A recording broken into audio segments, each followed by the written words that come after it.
For months they smiled at me, shook my hand, thanked me for my help. They had no idea I already knew everything. People often assume revenge is loud, explosive, dramatic. Mine wasn't. My name is Marcus Land, and for nearly a year I perfected the art of pretending everything was fine. Every morning I walk into the office with the same calm expression, same polite note, same harmless smile.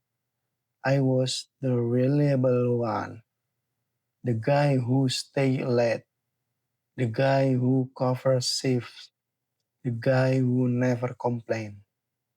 And honestly, that role made my plan possible.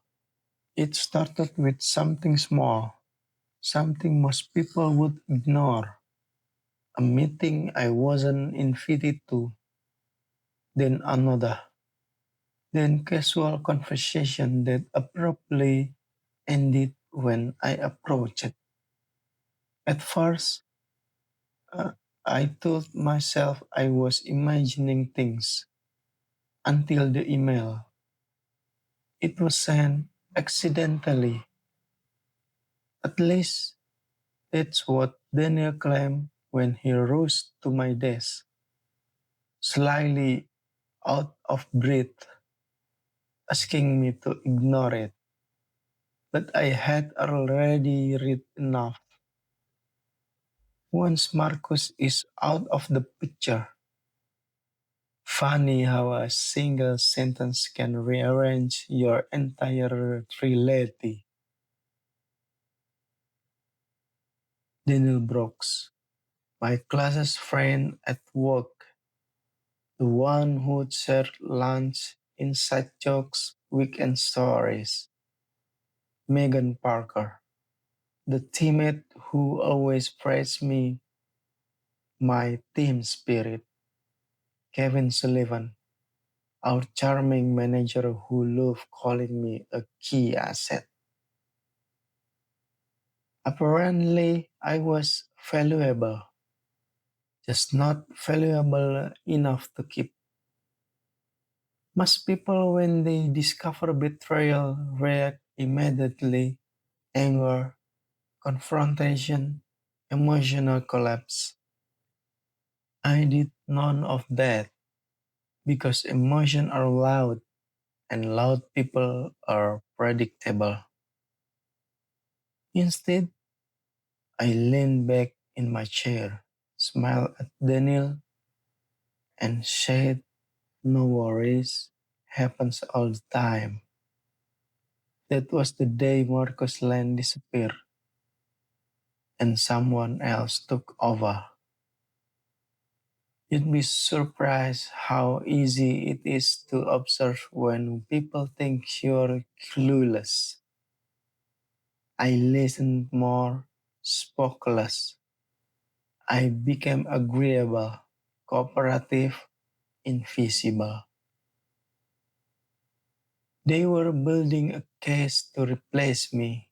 Subtle performance criticism, carefully worded feedback, concerns about long-term fit.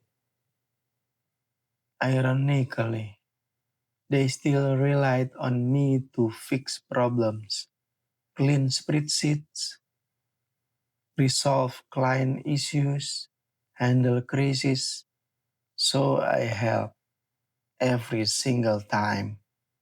But I also documented every inconsistency, every contradiction, every decision that quietly crossed ethical lines.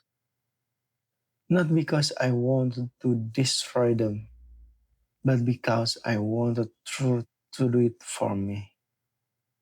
Revenge, when done correctly, doesn't require sabotage, only patience.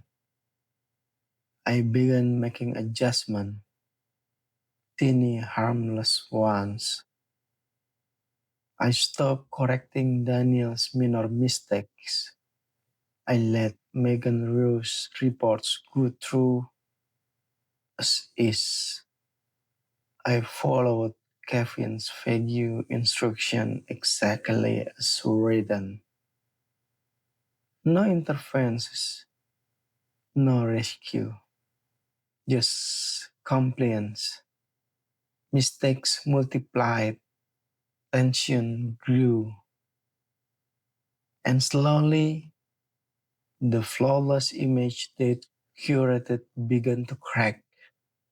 Not because of me, but because I was no longer protecting them from themselves.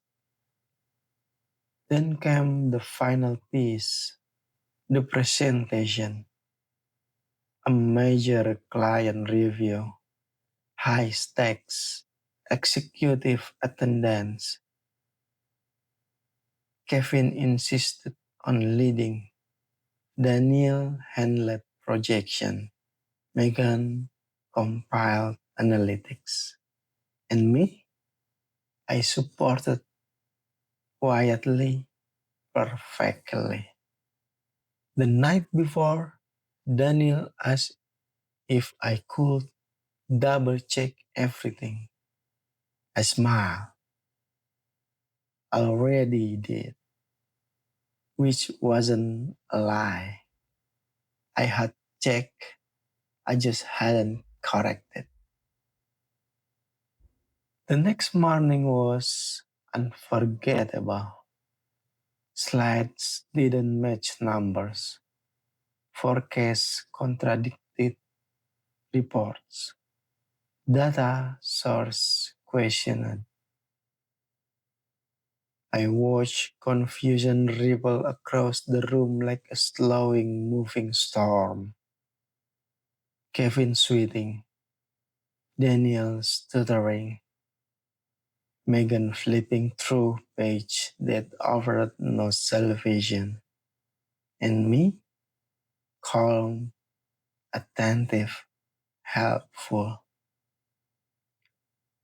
When the executive director finally asked, Marcus, were you involved in preparing these materials?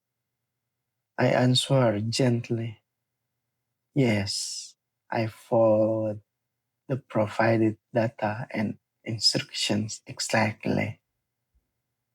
Silence, a dangerous kind. What followed was not chaos, it was something far more satisfying. Investigation, audits, questions, because once leadership began looking closer, they didn't just see presentations error, they saw patterns, patterns I had patently achieved, emails, version histories, approval chains, truth, need, chronological, undeniable. Here the twist. I never accused anyone. I never exposed them. I simply stopped being their safety net. And when the illusion collapsed, it did so under the weight of their own decision. Daniel transferred voluntarily. Megan resigned sitting.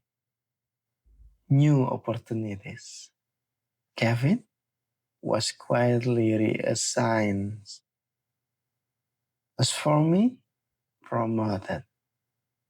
Not because I played revenge, but because I demonstrated something rare: consistency, integrity, composure under pressure. People ask me now how I stay so calm during that time, how I didn't explode, didn't confront, didn't burn bridge? The answer is simple. Because the best revenge is not making someone suffer.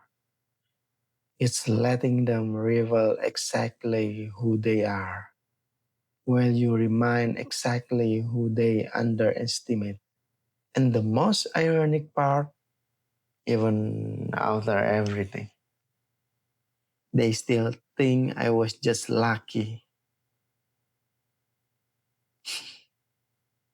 Smile, stay patient, pay attention. Not every word needs noise. Some are won in silence.